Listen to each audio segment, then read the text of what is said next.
Ya, bawa ayah ketika koma, naik pesawat, wah diomel-omelin sopir taksi, gila kamu bawa orang sakit ya pakai ambulan, nah, jangan pakai mobil taksi seperti ini.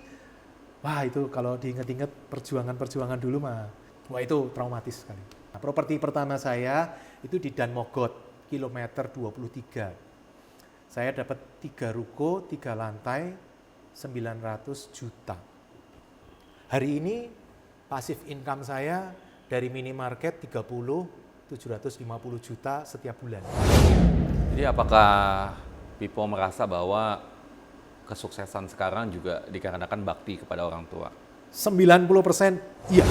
Wah Pipo enak ya, sekarang punya 30 properti, satu minimarket untungnya 25 juta, bisa 750 juta setiap bulan. Bos, kamu kalau ngelihat jangan sekarang bos. 2003-2008, waktu saya di jalan keliling, jualan door to door, nggak laku, diomel-omelin orang-orang menghindar dari saya, takut dipinjam duit sama saya. Itu kan masa sulit-sulitnya.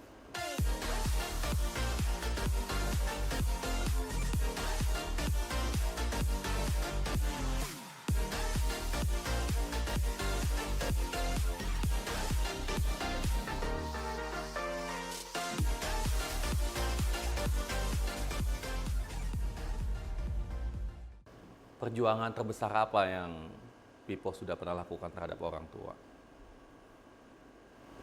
Oke. Ada beberapa ya, yang sampai sekarang masih berkesan sekali kalau saya. Istri saya aja pun geleng-geleng. Tapi sebenarnya dia dulu nganggap itu biasa loh. Baru kemarin setelah ngobrol sama istri saya bilang, gila ya kamu ya. Ayah saya sebelum meninggal, itu kan sempat dirawat di rumah sakit berbulan-bulan. Dan kondisi tubuhnya jelek sekali. Sehingga ayah saya kadang tidak sadar buang air besar di tempat tidur. Waktu itu saya nganggap biasa. Saya temenin ayah saya ke toilet, saya bersihin satu-satu. Saya nganggap itu biasa. Tapi ketika saya cerita ke istri saya bilang, gila ya kamu ya. Kamu sayang banget ke orang tuamu, sampai kamu mau gitu. Kenapa nggak panggil suster, perawat? Oh kadang kan perawat lagi sibuk ngurusin yang lain, nggak bisa buru-buru. Sementara saya merasa kalau kayak gitu juga pasti nggak enak sekali gitu loh. Jadi seperti itu. Kemudian perjuangan lainnya, ya bawa ayah ketika koma, naik pesawat, wah diomel-omelin sopir taksi, gila kamu bawa orang sakit ya pakai ambulan, nah, jangan pakai mobil taksi seperti ini. Wah itu kalau diinget-inget perjuangan-perjuangan dulu mah, terutama yang berkaitan dengan sakitnya ayah saya, karena itu kan traumatis sekali ya. Orang tua koma, kita nemenin, sudah plus minus gitu, wah itu traumatis sekali. Perjuangannya di situ. Kalau ke mama, ya lebih ke arah sampai sekarang saya berusaha beresin semuanya. Kayak dulu rumah dibeliin, ya sekarang saya nyicil terus. Saya bilang mama, mah ini belum bisa balikin langsung, tapi cicil terus. Sudah berapa tahun saya cicil terus. Setiap bulan saya bayar 10 juta. Mama bilang, nggak usah, itu kan aku beliin rumah buat kamu. Enggak, tetap aku balikin. Saya selalu ngingetin istri saya, udah transfer belum? Udah. Transfer. Terus kadang juga kalau Chinese New Year, saya beliin barang-barang, beliin emas, kasih uang. Mestinya nggak perlu memberikan hadiah ke orang tua, nggak perlu. Biasanya kan orang tua memberikan hadiah ke yang muda. Tapi saya merasa saya sangat bersalah. Ketika dulu saya ngeyel ke orang tua saya, mempertahankan pacar saya, itu menurut saya sangat salah. Sehingga orang tua saya sampai stroke, saya merasa sangat bersalah. Sehingga hari ini saya istilahnya berhutang budi banyak sekali. Jadi apakah Pipo merasa bahwa kesuksesan sekarang juga dikarenakan bakti kepada orang tua? 90% iya, saya bilang iya. Ketika kita berbuat baik termasuk ke orang tua kita akan dapat banyak hal. Seperti tadi contohnya saya mutusin pacar saya, padahal saya nggak ada masalah dengan pacar saya, nggak ada masalah, tapi harus putus karena orang tua. Tapi saya merasa bersyukur, sekarang saya diganti yang lebih bagus. Jadi selalu saya ngomong, sudahlah, berbuat baik ke orang lain, termasuk apalagi ke orang tua, itu pahalanya atau apapun istilahnya karmanya atau istilahnya apapun berkahnya itu luar biasa itu ke orang tua. Makanya saya selalu ngomong harus berbuat baik ke orang tua. Yang terbaik ya, mungkin kita nggak bisa langsung bikin orang tua kita jadi konglomerat supaya orang tua. Enggak, orang tua mungkin nggak ngarepin seperti itu. Orang tua itu ngarepin kita hebat sedikit aja orang tua sudah bangga kok. Kayak saya dulu waktu jadi karyawan di Compact, gaji saya 11 juta, saya merasa biasa saja. Orang tua saya kan pengennya saya jadi pengusaha. Tapi enggak, ternyata papa saya udah ngomong ke drivernya, anakku tuh hebat. Gaji kalian satu toko ini di total nggak menang sama gaji anak saya. Ternyata dia hal kecil seperti itu aja sudah bangga gitu. Padahal bagi saya, itu mah biasalah. Saya di sini anggapnya biasa, saya harus jadi pengusaha. Ya jadi orang tua nomor satu. Saya bilang orang tua nomor satu, tetap.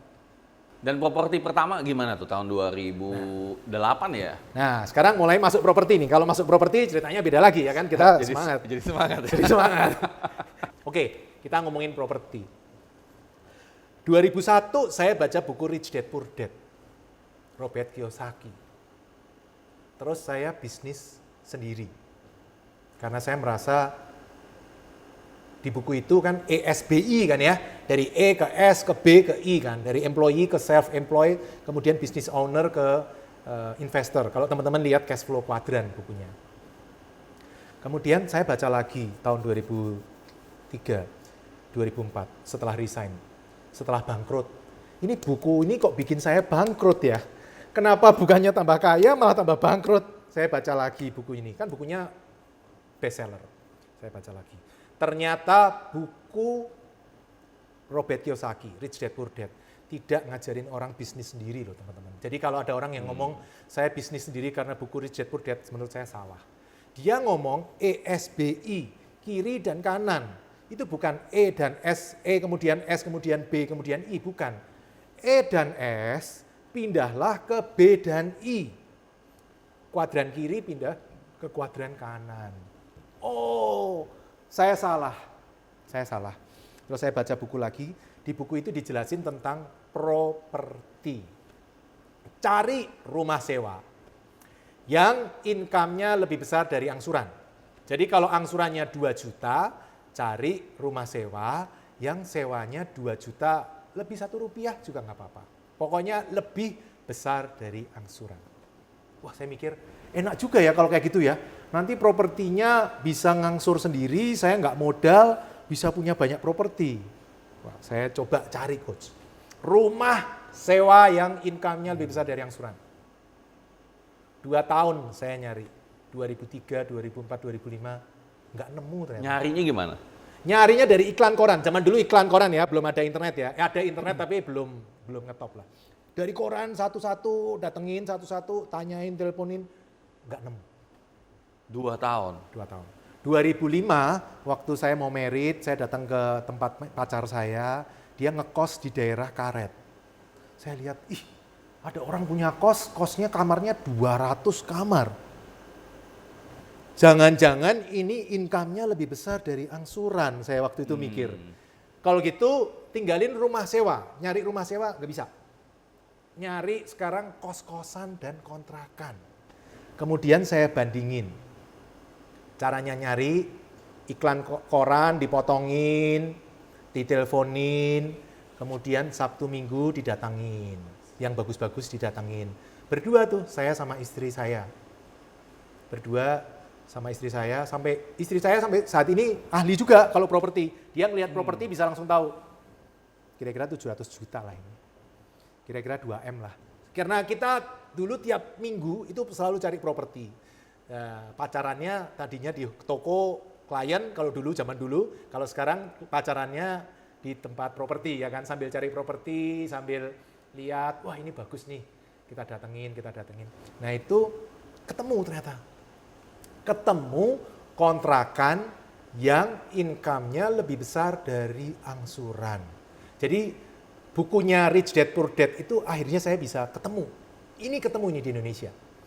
Waktu itu saya ketemu di Karawaci, ada kontrakan 20 unit di Perum Karawaci ya, bukan Lipo Karawaci, Perum Karawaci.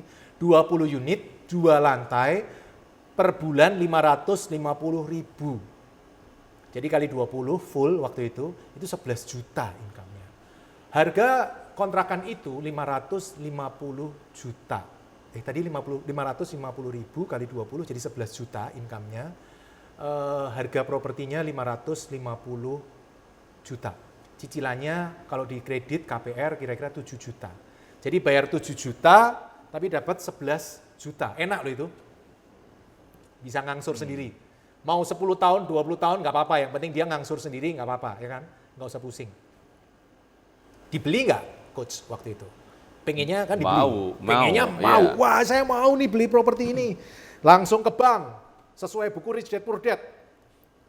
Mau beli, bilang ke bank. Bank, saya mau kredit properti itu, yang kontrakan itu. Oh, bisa Pak Pipo. DP-nya 550 juta kali 20%. 110 juta. Mati. Duit buat bisnis saja sudah kurang-kurang. Ini masih nyari DP 110 juta lagi. Caranya gimana ya? Nggak nemu cara. 2005, 2008 belajar lagi itu. Nah itu saya mulai ikut seminar-seminar tuh. Semua seminar diikutin. Mau seminar properti, seminar keuangan, seminar menghafal cepat, membaca cepat, hipnoterapi. Wah semua seminar datengin. Sampai jalan di atas api, kakinya kebakar gitu. Datengin, pokoknya semua seminar saya pengen cari DP 0 caranya gimana. Total saya habis 100 jutaan loh. Wow. Jadi setiap punya duit beli, ikut seminar, punya uang dikit ikut seminar, punya uang dikit ikut seminar. Total 100 juta itu buat saya waktu itu gede sekali. Pak Pipo pembelajar sejati ya berarti ya. Waduh, itu karena merasa bodoh itu jadi merasanya harus belajar. Tapi kalau ditanya hari ini, Pak Pipo, seminar itu untung nggak? Oh, saya selalu ngomong loh. Investasi yang terbaik bukan properti, bukan saham, bukan emas, bukan bitcoin, bukan apapun. Investasi yang terbaik adalah investasi ke otak. Karena kenapa? Karena ketika investasi ke otak, kita bisa mempraktekkan hasilnya luar biasa. Saya modal seminar-seminar 100 juta, Coach. Hari ini pasif income saya dari minimarket 750 juta setiap bulan. Bersih itu? Bersih. Wow. Sebelum bayar PPh pajak ya, pajak penghasilan. Kemudian ada 3 kos, kurang lebih ya 100 jutaan hasilnya. Kemudian ada 1 toko ban, 6 ruko, itu autopilot semuanya. Wow. Jadi kalau ditanya saya selalu ngomong investasi terbaik adalah belajar. Menurut saya itu nggak ada yang ngalahin. Nah makanya saya hari ini ngajak Pak Pipo untuk sharing supaya kita dapat ilmunya nih. Saya senang loh sharing. Dulu 2009 mulai pertama punya minimarket, sampai 2016 saya tuh hanya mau sharing tapi ke internal, ke saudara-saudara, teman-teman sendiri. Karena dulu kan pokoknya hajar terus, invest, nggak usah dipikirin, pajaknya nggak usah terlalu dipikirin dulu. Pokoknya hajar dulu. Makanya saya nggak mau sharing ke orang-orang. Baru 2016 ada tax amnesty. Saya ikut tax amnesty, saya declare aset-aset saya. Ketika declare aset saya baru sadar, ternyata sertifikat saya banyak juga ya. Waktu itu sertifikat saya kalau nggak salah 20 atau berapa ya. Ternyata banyak ya, di list itu banyak sekali dimasukin ke pajak itu, banyak sekali. Dan saya bayar dendanya lumayan juga waktu itu tax amnesty. Tapi sejak tax amnesty baru mau saya sharing terbuka umum seperti ini, saya baru mau. Kalau dulunya nggak mau, saya hanya mau ke teman-teman, saudara-saudara, partner-partner bisnis saya cukup, ke umum nggak mau. Tapi itu kalau sudah tax amnesty kan tenang. Walaupun kalau sekarang kalau didatengin tukang pajak juga deg-degan juga ya. Ini walaupun pajaknya sudah relatif beres ya, tapi tetap deg-degan juga. apa ya tetap. Oke, lanjut. Properti nih, properti. Oke, Gimana? properti tadi sampai 2008 ya. Belajar DP 0 caranya gimana? Ketemu ternyata caranya DP 0 2008 saya ketemu, Februari saya ketemu caranya. 2008. Nah, kemudian saya praktekkan, sekarang kan ilmunya sudah lengkap.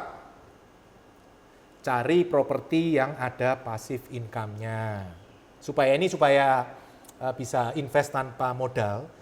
Properti invest tanpa modal caranya gimana? 1, cari properti yang ada income-nya. Saya menyebutnya komodo, KO, kerja ogah. Cari properti yang kerja ogah. Kita nggak mau kerja, propertinya yang harus kerja. Dia harus menghasilkan income. KO, kerja ogah. Kedua, MO, mengangsur juga ogah. Kedua, pastikan passive income-nya lebih besar dari angsuran. Kalau lebih besar dari angsuran, kita nggak usah pusing mikirin angsuran. KO, MO, DO. Terakhir, DP-nya 0. Kalau tanpa DP, kemudian angsurannya dibayar oleh properti itu sendiri, kemudian income-nya dari bisnisnya yang di atas properti itu dan autopilot, saya yakin kalau saya bisa, Coach Yudi juga bisa, teman-teman juga pasti bisa. 2008 saya mulai properti pertama saya. Dapat. Itu tapi dapatnya jangan dipikir teman-teman, wah keluar seminar langsung dapat properti. Enggak juga kali. Itu nyari, saya ada sampai bikin buku tulis gitu. Kemudian iklan-iklan saya potongin, saya tempelin. Nah, gambarnya seperti ini nanti ya saya kirim ke Coach Yudi. Terus saya pinggirnya saya teleponin satu-satu, kemudian iklannya itu saya tulis gitu loh. Kadang kan iklan baris itu informasinya terbatas sekali.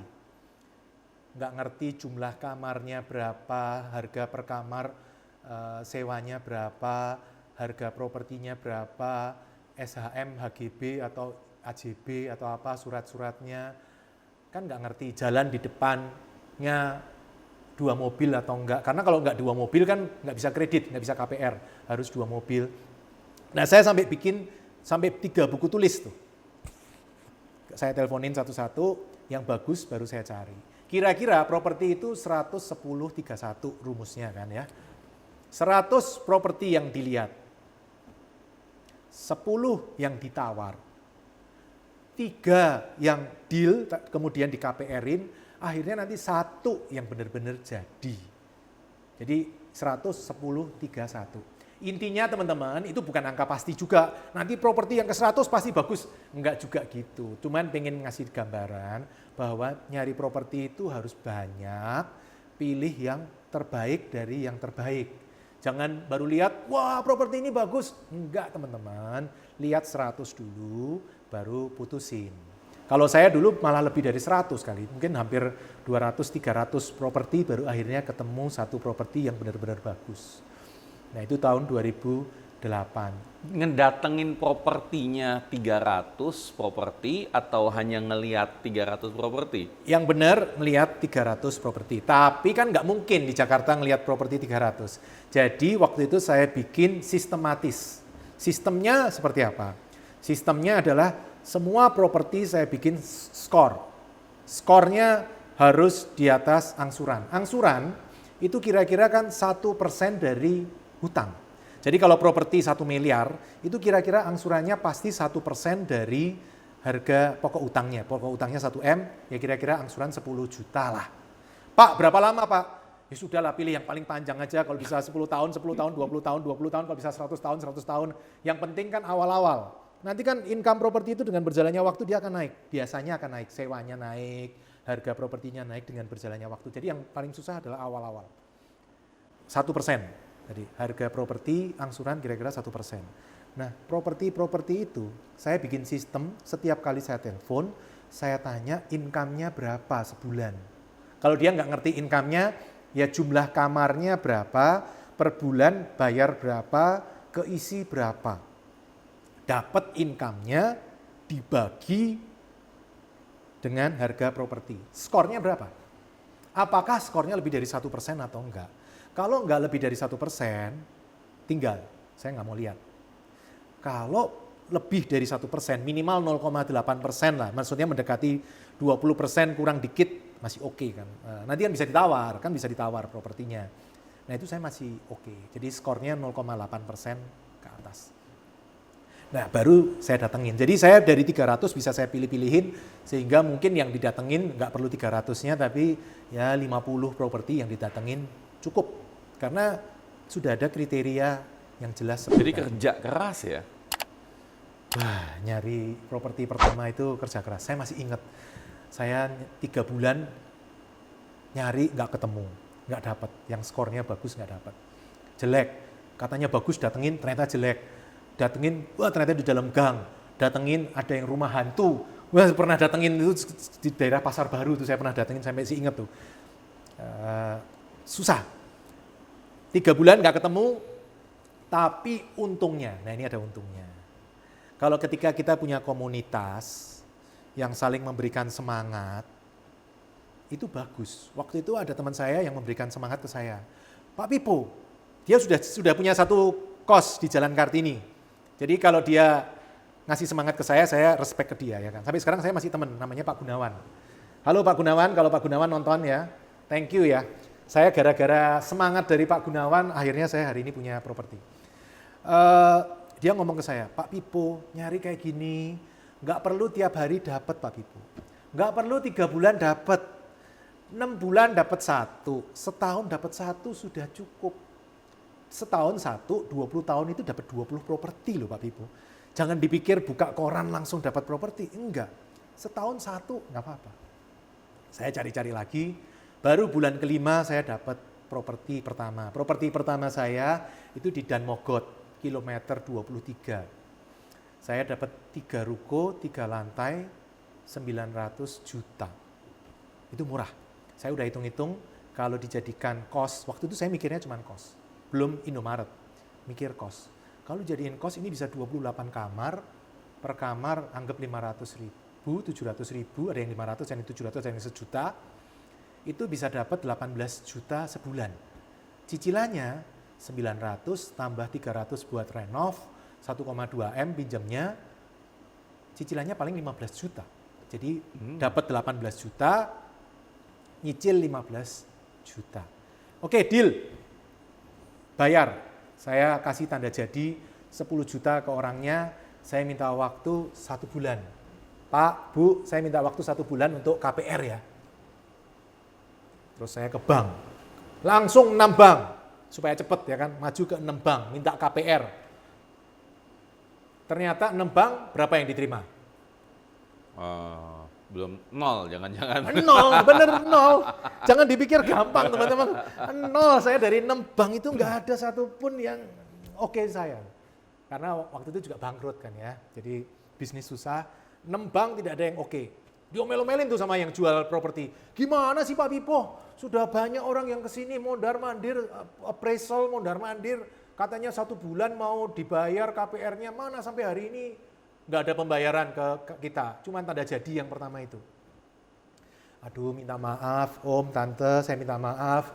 Saya minta waktu 1 bulan lagi ya, tolong please, jangan dihangusin uang tanda jadi saya, please. Oke, kasih waktu 1 bulan lagi. Ya, sekarang saya majuin ke 14 bank langsung. Dari 14 bank, untungnya ada 3 bank yang oke. Jadi dari belajar dari yang 6 yang ketolak, saya perbaiki sisi-sisi jeleknya, maju lagi 14, akhirnya dapat 3 bank yang oke, saya pilih salah satu bank. Bank ini memberikan kredit ke saya 1,2 M. 900 saya pakai untuk bayar propertinya, 300 saya pakai buat renovasi, cicilannya 15 juta, 415.250 rupiah, selama 20 tahun. Jadi saya masih ingat sampai sekarang. Wow, sampai ingat sampai sekarang detailnya. Itu properti pertama saya itu. Itu kalau orang pecah telur itu pasti ingat.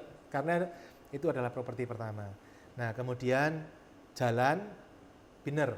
Jadiin bisa income 18 juta sebulan, cicilan 15 juta. Kayaknya sudah selesai ya? Belum. Ternyata punya kos itu ribet teman-teman. Ada yang jam 6 pagi telepon, Pak Pipo, ini pompanya mati, saya nggak bisa mandi. Ke sana, padahal di Tangerang. Saya tinggal di Harmoni, 1 jam perjalanan. Pak Pipo, ada yang jam 3 pagi telepon, Pak Pipo motornya hilang Pak Pipo. Pak Pipo kesini kita mau lapor ke polisi, jam 3 pagi loh disuruh bangun, saya bilang geleng-geleng. Ada yang jam 12 malam juga telepon, Pak Pipo saya mau masuk tapi penjaganya udah tidur, udah dikunci pintunya, saya nggak bisa masuk. Jam 12 malam, belum lagi pembayaran. Ada yang bayar cash, dibawa lari penjaga, pernah. Terus bikin peraturan, sekarang kalau ini harus transfer. Transfer, ada yang pakai bukti transfer palsu. Ada juga.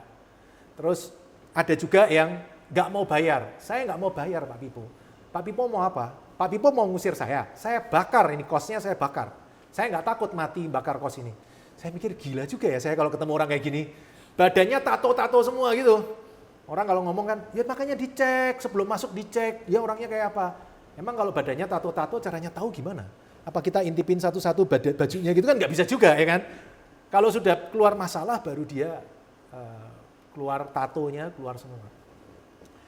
2008 saya memutuskan tidak mau invest cost lagi. Nggak mau saya bilang. 2009 saya coba minimarket waralaba. Nah itu mulai masuk minimarket waralaba tuh. 2009 minimarket waralaba pertama saya itu di Jawa Timur. Kira-kira 1000 km dari Jakarta lah. Dan saya tidak pernah ke kota itu loh. Di kota mana tuh? Banyuwangi. Banyuwangi. Saya pernah. Waktu SMA saya pernah ke Banyuwangi, tapi malam-malam kan waktu SMA study tour dari Jogja ke Bali kan lewat Banyuwangi, tapi kira-kira masuk sana jam 1 jam 2 malam lah. Jadi saya nggak pernah, kalau diomong pernah ya lewat doang. Malah mungkin nggak lewat ya, sampai ke Tapang sudah nyebrang ya, berarti belum masuk ke Banyuwangi. Nggak pernah. Tapi saya invest pertama di sana dan tokonya itu toko take over. Jadi toko yang sudah jalan dijual ke investor. Dan belum pernah lihat? Belum pernah lihat. Sama sekali belum pernah menginjakkan kaki di toko itu. Saya telepon teman saya yang pernah tinggal di Jember. Kamu tahu nggak kota Banyuwangi? Oh ya pernah Pipo, kira-kira tahu lah. Nama daerah ini tahu nggak? Nama daerahnya tahu, bagus nggak? Wah nggak ngerti juga saya. Jadi saya benar-benar nggak ngerti, tapi akhirnya saya putusin ambil. Dengan melihat laporan keuangannya, sebenarnya kalau toko sudah jalan kan lebih enak kan, karena kita bisa lihat laporan keuangannya selama ini, performance-nya seperti apa. Dan saya memutuskan pertama 2009 itu minimarket Indomaret pertama saya. Nah baru sejak itu mulai masuk minimarket. 2010 beli minimarket 2, 2009 1, 2010 2, 2011 4, 2012 4 lagi. Begitu beli 4, total 11 kan. Saya mulai mikir, kecepatan kali ya. Masa iya sih segampang ini? Kayaknya ada yang salah. 2013 saya cuma nambah 1. Minimarketnya cuma nambah 1. 2014 juga cuma nambah 1. Karena saya merasa terlalu cepat, ini harus direm ini. Jangan terlalu buru-buru, lebih baik yang pasti-pasti aja. Nggak perlu cepet-cepet, yang penting pasti. Pasti itu kan lebih enak ya kan, daripada buru-buru, ngapain buru-buru juga. Nggak ada yang dikejar-kejar. 2013, 2014 ternyata nggak ada apa-apa juga. Bagus-bagus saja, semua lancar. Makanya 2015 baru saya kebut lagi. 45, toko terus, dikembangin terus sampai hari ini saya punya 30 minimarket waralaba beserta propertinya. Jadi propertinya saya beli semuanya, di bawahnya itu propertinya saya beli semuanya. Karena saya sebenarnya kan investnya ke propertinya, bukan minimarketnya, tapi propertinya yang sebenarnya saya kejar. Ada 26 yang Indomaret, ada 4 yang Alfamart, ada 3 di Sumatera Utara, di Medan, ada 16 di Banten, ada 4 di Jawa Barat, ada Jakarta DKI 1, Jogja 1, Jawa Timur 5, Sulawesi Selatan 1, total 30. Mudah-mudahan nggak salah hitung ya, totalnya 30, tapi totalnya 30. Kalau angka-angkanya mungkin per provinsi saya bisa salah, tapi totalnya 30. Wow. Dan katanya cuma 1 orang aja yang ngejaga, yang ngebantu Pipo dan juga kerjanya cuma seminggu sekali. Bener nggak sih ini? Jadi dari 30 itu karena sudah sistematis, minimarket waralaba itu sudah sistematis, sistemnya udah beres semua sehingga kita nggak perlu terlalu ribet. Kita cukup terima laporan keuangan setiap tanggal 15 dari franchisor, kita nyebutnya franchisor. Setiap tanggal 15 dia kirim report. Kayak ini misalnya 15 Januari, itu report Desember akan masuk 15 Januari. Itu kelihatan, nanti kita dapat laporan keuangan itu neraca, laba rugi, mutasi rekening, sama general ledger. Sebenarnya teman-teman kelihatannya, wah susah ya Pak Pipo. Enggak, yang saya lihat cuma satu, laba rugi doang. Udah laba rugi juga, kan ada di situ penjualan, gross margin, karyawan, omset berapa, listrik, pembungkus barang, plastik, barang rusak, barang hilang. Saya ngelihat udah langsung paling bawah. Selama paling bawah masuk target saya, selesai. Makanya sudah sistematis. Dari 30 minimarket saya cuma punya satu karyawan. Karyawan di kantor saya tugasnya input report dari Indomaret dan Alfamart tadi, diinput ke Excel. Karena report dari Indomaret Alfamart kan bentuknya PDF.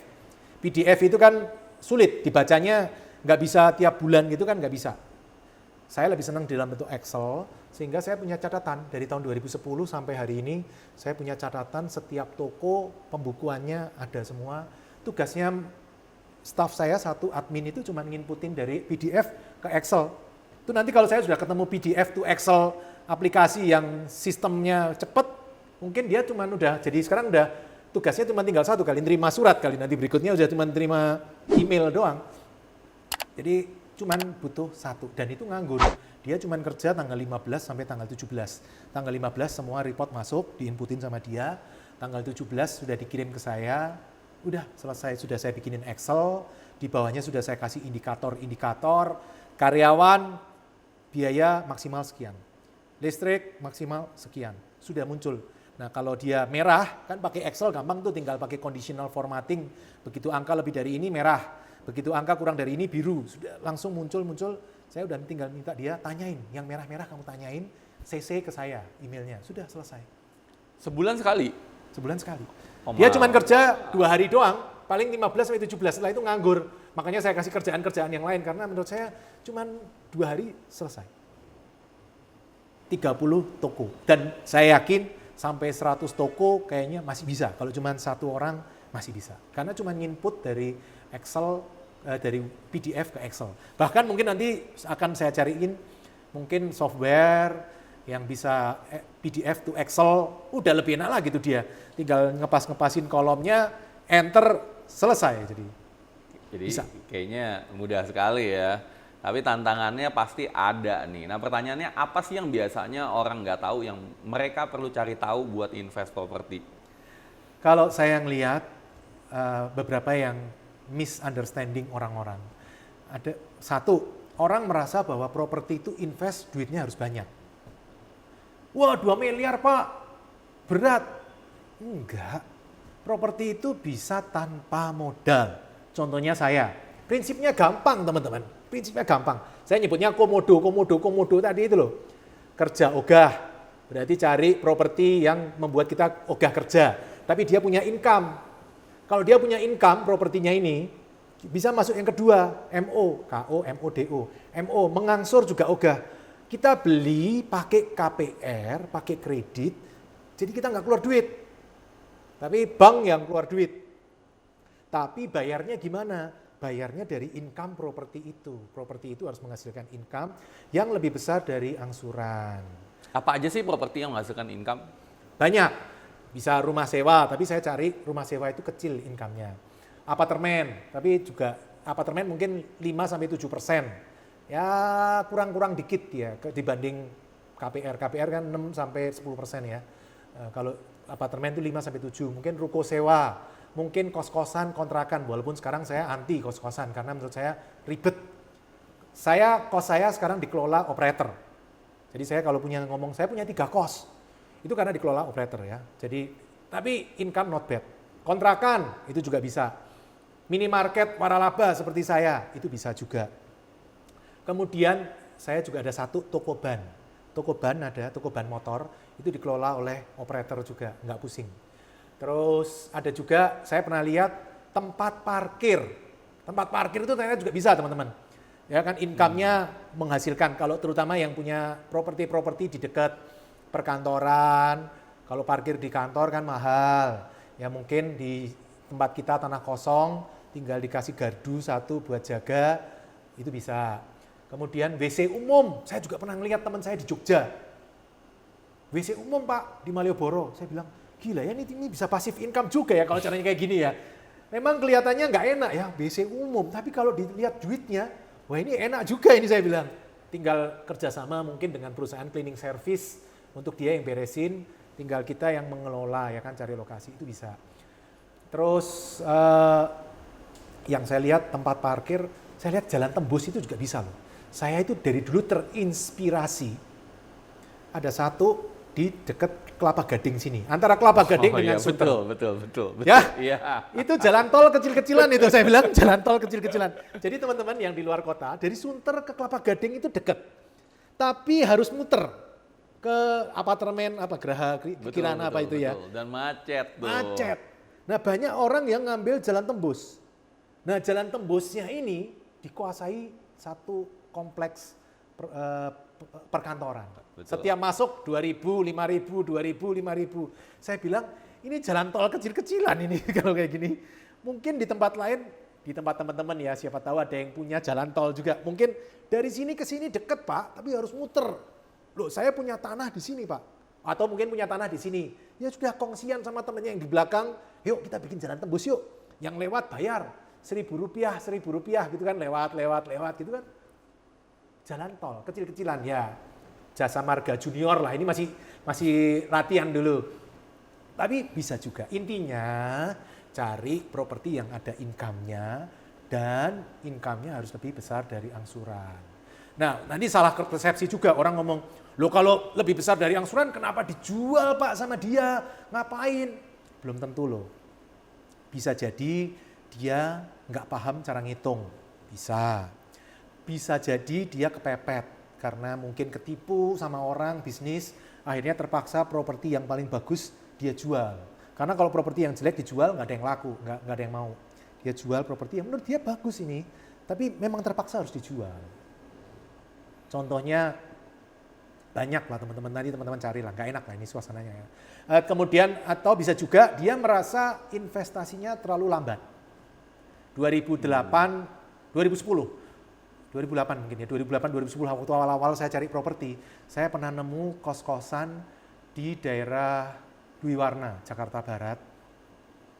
Itu harganya 7M, cicilannya 100 juta. Tapi income-nya 110 juta. Jadi lebih 10 juta lebih. Terus saya tanya yang jual, kenapa dijual? Kenapa nggak dijaminin ke bank? Kamu bayar 100 kan tetap dapat 110. Enggak. Saya mau jual ini, saya mau bisnis sawit. Jadi sawit itu bisnisnya untungnya lebih gede daripada angsuran bank jauh. Angsuran bank 1%, sawit bisa 3-5% sebulan, jauh. Jadi dia nggak mau. Jadi banyak teman-teman. Nah itu masing-masing punya prinsip sendiri-sendiri. Kalau saya no problem. Saya selalu ngomong kan, Pak minimarket profitnya kan kecil Pak. No problem. Kalau bagi saya no problem. Yang penting lebih besar dari angsuran, stabil, dan bisnisnya basic. Bisnis minimarket itu kan ya relatif lah teman-teman. Nggak bisa wah sekali gini, tapi juga nggak bisa turun wah sekali juga nggak bisa. Jadi mungkin beda kalau dibandingkan dengan bisnis lain seperti startup ya. Ya, startup bus langsung tinggi. Tapi mungkin dari 10 cuma 1 yang jadi. Tapi yang turun banyak juga. Tapi kalau minimarket dari 100 Pak, 101 ya. Iya. Oh, lebih parah ternyata ya. Saya pikir 10 1, ternyata 101. 99% startup gagal di Indonesia dan di dunia. Iya. Ya. Tapi sekali jadi, das, home run dia langsung. Ya memang tipikalnya beda-beda teman-teman. Kalau saya mikirnya, karena saya beli properti ini pakai kredit, kan harus dibayar. Nah saya tidak butuh yang wah sekali gitu, enggak. Saya butuh yang stabil, di atas angsuran, aman, sudah selesai. Tungguin. tahun, 10 tahun, 20 tahun lunas. Rata-rata 7 tahun rata-rata lunas. Ya jelek-jeleknya 10 lah, tapi ada juga yang 5. Jadi kurang lebih 7 lah. Intinya itu Pak, cari properti yang income-nya lebih besar dari angsuran, kemudian cari yang selain lebih besar dari angsuran, cari yang harganya under value. Ketika harganya under value, misal properti itu nilainya 1,5 miliar. Tahunya dari mana tuh under value tuh? Tinggal cek sekitar-sekitarnya. Tinggal kita telepon sekitar-sekitarnya pasaran berapa, udah langsung ketahuan. Kalau dia under value, itu DP 0 pasti nanti jadinya. Jadi itu kuncinya sebenarnya mudah sekali. Terus kenapa dia bisa jual under value? Ya mungkin karena mau jual cepat kali ya. Hari ini, wah banyak sekali yang under value Pak. 2000, kayak kemarin ketemu properti 1,6 miliar. Plus peralatan 500 juta, 2,1 M. Sudah mau disita sama bank, karena sudah setahun nggak bayar.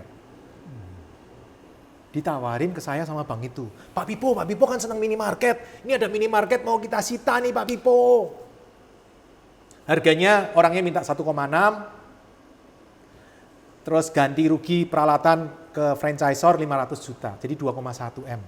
Kalau Pak Pipo mau ngambil ini, kita siap biayain 2,1 M juga. Jadi Pak Pipo nggak usah keluar duit. Loh, terus cicilannya berapa? 28 juta 10 tahun. Ya udah, saya tinggal ngecek ke franchisor. Franchisor, toko kamu yang di situ tuh income-nya berapa? Dia bilang 50 juta Pak. Deal, salaman. Saya langsung deal, bang deal. Yang jual deal. Loh Pak Pipo nggak berangkat ke sana? Nggak usah berangkat. Saya sudah tahu income-nya 50, saya nyicil ke kamu 28. 10 tahun lunas, selesai, no problem.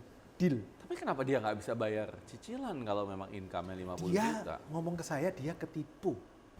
Bisnis lain ketipu sehingga properti ini dijual. Oh, kasihan juga. Dan dia taunya properti ini dia cuma sewain. Disewakan itu cuma income-nya 80 juta per tahun. Di tangan saya rubah jadi franchise, jadi 50 juta sebulan. Tapi franchisor juga bahagia. Kenapa? Karena toko ini sudah mau disita sama bank. Banknya juga bahagia. Aduh terima kasih Pak Pipo sudah bantuin, terima kasih. Nanti kredit gampang. Karena kalau sampai dieksekusi, pasti kantor pusatnya telepon bank ini kan. Ini kok bisa sampai dieksekusi, kenapa ini? Siapa dulu yang approve? Siapa marketingnya? Semua kan dibongkarin semua. Mereka udah males lah urusan kayak gini, males. Betul. Penjualnya juga seneng. Aduh Pak Pipo terima kasih sudah dibeli. Ini saya utangnya masih ada 800 ke bank. Jadi uang dari Pak Pipo 1,6 saya bayarin ke bank 1,800, saya masih sisa 800. Daripada dieksekusi oleh bank jadi 0. Pak, karena ini saya masih punya 800. Jadi semua orang happy, saya juga happy. Saya yang paling happy. Ya bagus. Propertinya, jadi properti seperti itu ada. Cuman memang harus rajin nyari. Harus rajin. Jangan dipikir, wah setiap hari properti yang bagus-bagus datang. Enggak. 110, 31. Pasti ada. Dan bahkan Pak Pipo dari 300 ya dapat satu iya. Ya. Kadang 300 nggak usah khawatir. Tapi lama-lama tambah pinter. Kan dulu 310, 31. Ya kalau sekarang mungkin ya 50, 10, 31. Bahkan kadang-kadang saya sekali keluar ke Tangerang, muter-muter, dapat 3 yang bagus. Karena lama-lama kan udah tahu, ini kayaknya bagus ini. Kayaknya sudah feelingnya udah terasah gitu lama-lama. Bahkan mungkin dari sertifikatnya dicium aja udah tahu kali, ini bagus ini bagus. Karena lama-lama udah tahu lah ciri-cirinya seperti ini, ciri-cirinya seperti udah kelihatan. Oke, terus apa lagi nih kira-kira yang bisa diberikan untuk para penonton di sini? Kalau saya lihat teman-teman, properti ini bagusnya adalah, Pak, kalau itu kan untuk bayar bank, Pak. Terus untuk kita apa? Untuk kita adalah ketika nanti lunas, maka pasif income-nya masuk ke kita semua. Ya tentu kita harus menunda menikmati properti ini. Karena sekarang kan masih pakai uang bank. Kalau mau nikmatin sekarang ya pakai uang sendiri lah. Tapi kalau pakai uang bank ya biar bank yang menikmati dulu. Tapi setelah selesai, maka semua income-nya jadi milik kita. Dan biasanya income properti itu naik, dari tahun ke tahun naik. Kayak minimarket, saya itu dulu income-nya rata-rata toko 11 juta per toko per bulan. Tahun 2009. 2009 itu 11 ya. Ya, tahun 2020 sekarang 25 juta per toko per bulan. Jadi dia cenderung naik karena inflasi, perkembangan wilayah. Nah teman-teman, saya cuma mau ngingetin, cari passive income. Suatu hari seneng nggak seneng kita pasti pensiun. Nggak ada orang yang kerja selamanya, dan teman-teman juga kalau sudah pensiun kan enak. Pak, tapi saya nggak mau pensiun Pak, saya mau kerja. Nggak usah khawatir, kalau mau kerja ya kerja aja. Tapi kerja bukan karena duit, kerja karena seneng. Saya seneng Pak bidang ini, oh saya nggak dibayar aja, saya tetap kerja kok bidang ini. Saya seneng Pak jadi wartawan Pak, saya bisa aktualisasi diri. Segitiga Maslow, segitiga kebutuhan Maslow. Paling bawah kebutuhan prinsip seperti makanan. Tapi ketika orang sudah sampai aktualisasi diri, oh saya nggak dibayar juga nggak apa-apa kok. Saya seneng bisa berguna bagi orang lain. Wah itu luar biasa. Tapi untuk sampai level itu teman-teman harus punya passive income. Basicnya mesti ada. Basicnya harus ada. Dan saya dengar Pak Pipo nanti mau jadi travel blogger nih, jadi YouTuber nih. Saya tuh udah ngomong ke istri saya udah capek kerja. Nanti 5 tahun lagi ketika anak-anak sudah kuliah, kita jalan-jalan yuk menikmati hidup ya kan. Income juga udah cukup, mudah-mudahan tidak ada masalah. 5 tahun lagi kredit sudah lunas semua, uang sudah cukup. Ya kita jadi traveler lah, keliling-keliling dunia setahun, 2 tahun, 3 tahun gitu kan ya asik kan. Tapi ya perlu belajar jadi blogger juga kan, nanti belajar YouTubernya ke Coach Yudi nih. Caranya gimana ya? Ini YouTuber mendadak juga. Kan asik tuh sambil jalan-jalan gitu, terus jadi travel blogger gitu. Karena saya kan nonton Karanit itu rasanya terinspirasi. Kayaknya enak juga ya jalan-jalan ya.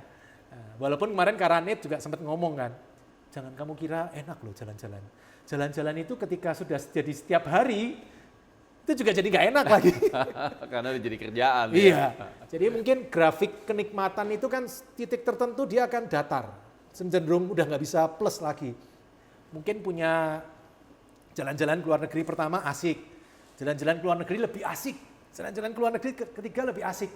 Tapi ketika udah ke 100 kali, ke 200 kali, mungkin kenikmatannya sudah tidak asik seperti awal-awal.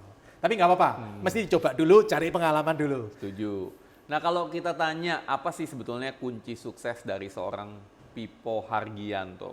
Oke, yang pertama jelas, dapat rezeki dari yang di atas lah. Kalau saya bayangin dulu saya door to door di Surya Kencana, jualan kipas angin seperti itu. Terus hari ini punya 30 minimarket plus yang lain-lain. Saya udah merasa bersyukur banget. Makanya saya selalu bolak-balik ngomong ke orang, saya kalau dulu berdoa minta A sampai Z. Aduh Tuhan, saya minta ini, saya minta ini, saya minta ini, minta ini. Kalau hari ini saya berdoa cepet banget, sampai istri saya heran. Kamu doanya kok cepet banget? Saya doa cuma ngomong terima kasih. Sudah sampai titik ini, sudah terima kasih sekali. Jelas, saya selalu ngomong, saya dapat jalan dari yang di atas. Yang kedua teman-teman, kita mesti, kalau saya ngelihat, mesti jangan takut untuk mencoba hal baru. Terutama teman-teman yang umur 20, 30, wah itu coba terus. Kejeblos-jeblos, nggak apa-apa teman-teman. Nah, terus kalau sudah mencoba, tetapkan satu yang jadi fokus, ini saya akan all out di sini, habis-habisan. Kayak seperti waktu saya 5 bisnis, saya jadiin satu, itu malah lebih larinya lebih cepat. Daripada ketika 5-5-nya jalan, ini nggak jalan semua. Terus ketika saya jalan satu, larinya lebih cepat. Kalau saudara saya ngomong, waktu itu memberi nasihat ke saya, tante saya, dia ngomong, Pipo, kamu bisnis 5, itu kamu seperti tarik tambang, itu ngelawan 5 orang gitu loh. Jadi nggak pernah bisa menang. Mendingan kamu fokus satu, kamu tarik itu sampai sekuat-kuatnya, nah itu baru bisa menang. Jadi dari situ saya ngambil kesimpulan, satu, fokus. Jadi yang terbaik di situ, selama apapun jadi yang terbaik di Indonesia, saya yakin pasti sukses. Apapun yang terbaik pasti sukses. Nah, kalau saya kan senangnya properti, kemudian cari properti yang ada passive income-nya, pastikan income-nya lebih besar dari yang suran, kemudian DP-nya 0. Udah saya fokus di situ terus. Dulu waktu pertama saya main Indomaret juga orang pada ketawa, gila kamu, Pipo. Itu Indomaret itu bisnisnya orang tua. Profitnya paling cuma 5 juta, 10 juta sebulan. Itu nggak ada untungnya lah. Kan ini bisnis tua kan, maksudnya ya sudah stabil lah dari zaman saya kecil sudah ada toko kelontong, sudah ada toko minimarket, bukan minimarket, kalau dulu kayak apa ya, kayak toko grosir gitu loh. Itu sudah ada, jadi sampai sekarang itu minimarket tuh ya seperti itu. Profitnya nggak bisa gede-gede amat. Nggak apa-apa saya bilang. Waktu itu saya mikirnya cuman yang penting saya punya properti gratis, udah selesai. Namanya orang nggak punya apa-apa. Jadi kuncinya itu, kemudian gigih itu juga salah satu hal loh. Orang kalau gigih itu udah menang 90% dulu. Wow, very inspiring. Nah, kalau pengen kontak Pak Pipo, gimana nih caranya? Bisa apa aja tulis di komen, nanti saya juga akan bantuin lah ya. Jawab-jawab di komennya Pak Coach Yudi, nanti juga saya akan bantuin, tapi tentu nggak tiap hari saya pelototin ya. Saya juga ada channel IG, kalau teman-teman juga mau join juga ada, namanya Pipo Hargianto, juga ada, Facebook juga ada, teman-teman juga boleh nanya di sana. Dan kalau pengen beli buku ini gimana nih? Tadi saya dapat buku, keren banget. The Bisnis Waralaba Indomaret 7 Langkah Cerdas Menjadi Investor Minimaret. Ini Ya. gimana nih caranya? Kayaknya saya weekend ini bakal belajar ini supaya bisa sesukses Pak Pipo. Ya, buku ini bisa teman-teman dapetin di Topet, Tokopedia atau Shopee atau Gramedia, itu bisa didapetin. Harganya 99.000, ini ada sekitar 100 halaman lebih. Teman-teman bisa belajarin di sana dan di belakangnya ada seminar online 2 jam free. Saya bikin buku ini karena saya sebenarnya kadang bosen juga gitu loh ditanyain caranya mulai gimana ya? Caranya mulai gimana ya? Saya bilang aduh sudahlah. Kamu lihat di channel YouTube saya atau di buku saya atau IG saya atau ini mulai dari situ dulu, pelajarin, nggak paham tanya. Jangan langsung mulainya jangan langsung nanya ke saya, Pak mau mulainya gimana? Wah itu kan jawabnya bisa 3 hari 3 malam nggak selesai. Pelajarin, nggak ngerti, tanya. Jadi pertanyaannya udah spesifik gitu loh. Nah saya seneng sharing gitu, saya seneng kok. Sebelum saya ngajar buka kelas workshop, saya dulu juga udah ngajar ke teman-teman, saudara-saudara. Saya memang seneng karena saya udah bolak-balik nih, tapi saya nggak disponsorin Indomaret loh ya, jangan salah loh ya. Saya udah berkali-kali ngomong ke Indomaret. Saya tuh promosiin kamu banyak yang jadi franchisee loh. Kasih dong sponsorship 5 juta kek atau berapa. Indomaret bilang, enggak, kita nggak ada dana seperti itu. Ya udah, nggak ada masalah. Karena saya kan udah terima sebulan, ya teman-teman Coach Yudi juga bisa bayangin kan. Dengan uang segitu yang saya terima setiap bulan, pasti berterima kasih kan. Saya tidak akan mempermasalahkan uang 5 juta sponsorship, saya tidak akan mempermasalahkan. Ya, jadi walaupun foto saya dipajang di websitenya Indomaret, kalau mereka lagi ada acara saya diminta datang untuk di video, Pak ini tapi nggak ada budget, nggak apa-apa. Saya sudah terima kasih, sudah dapat 30 toko kali 25 juta setiap bulan loh teman-teman. Ya, pasti kalau teman-teman di posisi saya juga nggak akan mempermasalahkan. Nah, saya seneng sharing-sharing gitu tentang minimarket, properti, saya seneng kok buat teman-teman. Dan teman-teman ketika sukses, saya juga seneng. Cuman syaratnya satu coach, saya lupa ngomong nih. Syaratnya satu. Wah, ada syaratnya nih. Kalau belajar minimarket ke saya, properti ke saya, syaratnya satu. Jangan buka minimarket di sebelah minimarket saya. Itu namanya jeruk, makan jeruk dong nanti namanya ya kan. Bukanya, sebelahnya tokonya Pak Pipo aja yang paling bagus itu disebelahin. Please, jangan ya. Satu guru, satu ilmu dilarang saling mengganggu. Oke? Kurang lebih seperti itu. Artinya apa? Mendingan cepetan sebelum dari 30 Indomaret jadi 3.000 Amin. Lebih susah nyari Lebih susah, propertinya. lebih susah. Oke, saya rasa kita semua hari ini belajar daging semua dari Pak Pipo. Thank you banget Pak Pipo. Sama-sama Coach Yudi, Thank you. thank you teman-teman semua. Semoga sukses semua. Baik, dari saya dan Pak Pipo Hargianto, salam Salam miliarder. miliarder.